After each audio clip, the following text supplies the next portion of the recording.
Welcome to Magician Recaps Explains. We are recapping action thriller and crime movie. Let's start our story. The movie begins with a flashback of two Boston detectives, Spencer and his partner, Driscoll, visit the home of their captain, John Boylan. Spencer gives his testimony to the judge, stating that he suspects Boylan is covering up the case of the death of a woman named Gloria. Spencer confronts him at his house, finding him intoxicated while his wife shows visible injuries on her face. The situation escalates into a heated argument, leading Spencer to violently assault Boylan in frustration. In the present, Spencer is near to the end of his 5-year prison sentence. He befriends a fellow convict named Squeeb, who is affiliated with the gang outside. During the conversation, Squeeb's men get around him, and Spencer prepared to attack them. Squeeb warns Spencer to leave Boston for good, and delivers a farewell message from someone. Sensing danger, Spencer quickly defends himself, fighting off the men. When the guards intervene, Spencer realizes that Squeeb has stabbed him, and one of the guards tells him he's lucky, because his actions were in self-defense. Upon his release, Spencer is greeted by his best friend and business partner, Henry. But before they can leave, Spencer's ex-girlfriend, Sissy, shows up. Unwilling to see her, Spencer and Henry drive away. At Henry's apartment, Spencer is greeted by Driscoll, who welcomes him back. Spencer checks his dog, but after years in prison, the dog doesn't recognize him. He enters his room and lay comfortably on his bed, but he later realizes that he has a roommate named Hawk. Spencer is disappointed to see that his dog seems to prefer Hawk over him. That night, Boylan drives home while on the phone with his daughter about her school assignment. He then receives another call from a man instructing him to meet at a bus depot. When he arrives, his car is rammed, and mysterious men drag him out. They accuse him of leaking information, but he denies it. Despite his pleas, they mercilessly kill him by beheading him. The next morning, Nurse Letitia returns home to find her husband, Detective Terrence, dead in his car, in front of their house. Meanwhile, as Henry and Spencer prepare a meal, they hear news about Boylan's murder. Driscoll and another officer suddenly arrive to question Spencer, as he is a prime suspect in Boylan's death. Henry backs Spencer up, claiming they were together all night. Satisfied with the alibi, Driscoll prepares to leave, but his partner accuses Spencer of killing Boylan, and clearly harboring animosity toward him. Spencer later attends a driving school, planning to work as a truck driver. During the lesson, he can't help but wonder who killed Boylan, and when he then visits Henry's gym, he sees Hawk sparring with someone. The opponent taunts Hawk, saying he punches like a girl, which fuels Hawk's anger, causing him to beat the man until others step in. Spencer notices Hawk's poor technique and lack of control, and starts coaching him. Sissy shows up, confronting Spencer for not reaching out after his release. Spencer apologizes, explaining he's trying to turn his life around, but Sissy declares she never wants to see him again. At home, Spencer and Henry see news reports about Terrence's death, where the police claim Terrence, who was a member of the narcotics division, killed Boylan before shooting himself. Spencer, who trained with Terrence and knows him as a clean cop, doubts the police's narrative. Henry advises Spencer to stay out of it and let the police handle the investigation, and Spencer agrees, but upon seeing Letitia defend her husband's innocence, he changes his mind. Spencer meets Letitia, introducing himself as Terrence's former friend. He shares his past dealings with Boylan and offers to help uncover the truth about her husband's case. Letitia reveals the police declare Terrence a dirty cop after finding drugs hidden in their home. When Spencer asks where Terrence was last seen, she recalls him mentioning a meeting with his partner at a bar. Spencer recognizes the bar as a hangout for officers like Terrence. That night, he visits the bar and speaks with the officer Letitia mentioned. In the restroom, Spencer tries to question the officer, but other officers who are Boylan's allies enter, expressing their hostility towards Spencer. After beating the helpless man, they toss him out of the bar. As Spencer gets up, he notices a security camera from a nearby convenience store pointing at the bar's entrance. He enters the store and forcibly takes the footage from the clerk.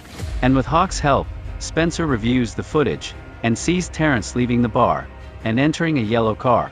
They also spot a blue car, the same vehicle where Terrence was later found dead, and that collides with Boylan's car. The next day, Spencer visits Boylan's crime scene to search for clues, but the only useful thing he finds is a toothpick. He then confronts Driscoll, who is training at a gym, and questions him about Terrence. Driscoll insists Terrence is a dirty cop and a case is closed. However, Spencer doubts that Terrence would drive a car and kill himself right in front of their home. Driscoll suggests Terrence isn't in his right mind due to drugs. But when Spencer mentions the crime scene, Driscoll claims he's never been there.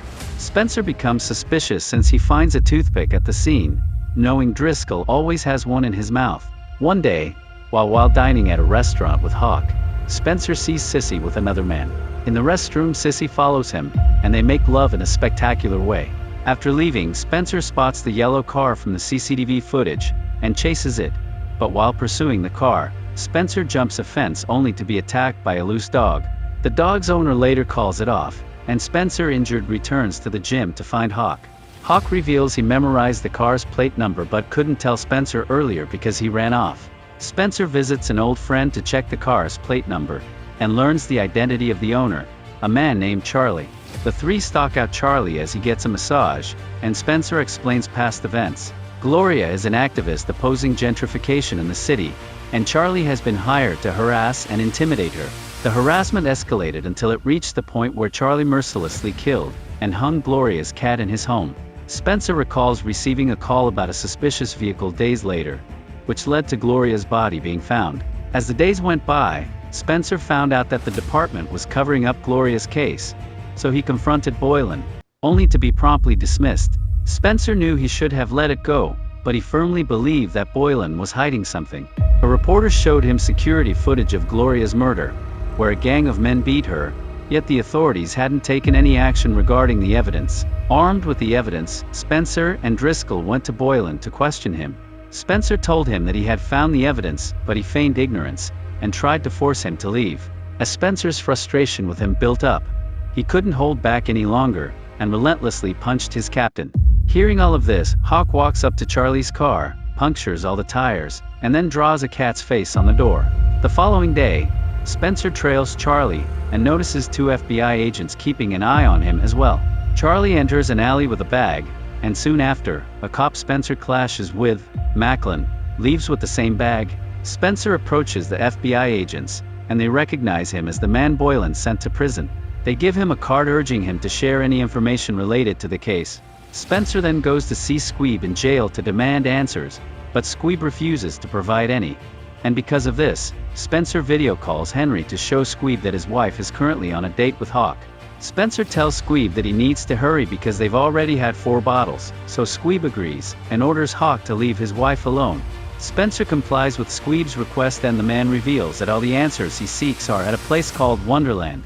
With the help of a reporter named Wayne, Spencer and Hawk discover that Wonderland is actually a gambling scam, and a hub for various drug operations run by corrupt police officers and criminal groups. Spencer informs Wayne that they will help him gather evidence to stop the operations at Wonderland, but Wayne warns that they're up against something too powerful and no one will believe information he shares, because it will just be erased. The funerals for Terrence and Boylan are held simultaneously, but Boylan receives a higher level of honor, while Terrence's service is conducted in a simple church. After attending Terrence's funeral, Spencer goes to a Mexican restaurant with Hawk but notices several men suspiciously eyeing him. Another man enters and immediately attacks Spencer with a shet from behind, and fights off the attackers. As Spencer is about to be killed, Hawk suddenly appears in a car and crashes it into the restaurant to save him. Due to the incident, the trio decides to temporarily move to Sissy's house to avoid their enemies. Later on, Leticia calls Spencer asking him to come over, after finding their house in disarray. Spencer and Hawk go to the house where she hands Spencer a hard drive, which might be what the intruders were looking for. They listen to the contents, revealing a recording of a conversation between Terrence and Boylan. It turns out that Boylan had already testified to Terrence about their involvement with Wonderland, because he wanted to leave the operation.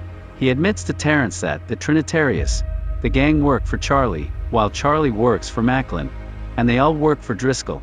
Now that the truth is revealed, Spencer goes to Driscoll's home to confront him about his findings. He gives Driscoll one last chance to surrender and stop the Wonderland operation. Spencer then hands over the audio tape to the FBI agents, but they tell him that it's not enough to clear Terrence's name, which greatly frustrates Spencer. He goes to Charlie to ask about the weekly drug deliveries they've been making. Under Spencer's pressure, Charlie confesses that a delivery will take place that day. Spencer and Hawk wait for a white van to pass by, and then throw a hammer at it, causing it to crash. They then approach the van and beat the occupants to force them out and steal the vehicle. Spencer shows Wayne the drugs to use as evidence, but Wayne says it's still not enough, which frustrates Spencer even more. They take the van to Sissy's garage and learn from her that Henry has gone back to his apartment. They receive a call from Driscoll revealing that he has captured Henry to use his leverage. He tells Spencer to bring the drugs to Wonderland, or else he will kill Henry. Before heading there, Spencer and Hawk carefully devise a plan to defeat their enemies. Driscoll and his men patiently wait for Spencer at Wonderland, but when a car arrives, it turns out to be Sissy. She rescues Henry, but Driscoll demands to know where Spencer is, and at that moment, Spencer and Hawk storm in, driving a truck and crashing through the vehicles blocking the road. Spencer chases Driscoll but gets injured by a machete from one of Driscoll's men. He continues to pursue Driscoll but is surrounded by several men armed with machetes. Fortunately, Hawk arrives to help and knocks down the attackers one by one. Driscoll stops running to wait for Spencer, but Spencer suddenly jumps at him from the side. Spencer manages to point a gun at Driscoll, declaring he will have him arrested.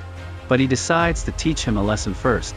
He challenges Driscoll to hand-to-hand combat, during which Driscoll initially overpowers Spencer. However, Spencer finds an opening and counterattacks, landing several heavy punches on Driscoll, just like he did with Boylan. In the end, Spencer makes a citizen's arrest and apprehends Driscoll. When the authorities and the FBI show up, they find all the drugs along with the criminals in handcuffs.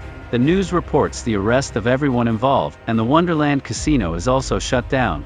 Gloria's case is finally resolved, and it's been proven that Terrence was framed for the crimes. Terrence is posthumously honored at his funeral, and a scholarship is established for his child. Spencer and Hawk are hailed as local heroes at the end of the movie. The four gather at a restaurant to eat. However, they see a news report about the arrest of a firefighter who claims he has been framed. Spencer recognizes the man as a former high school classmate as the man pleads for help. Spencer freezes deep in thought while Sissy urges him not to get involved. Thank you so much for staying till the end. If you enjoy this video, please consider leaving a like, and don't forget to subscribe and hit the notification bell for future uploads.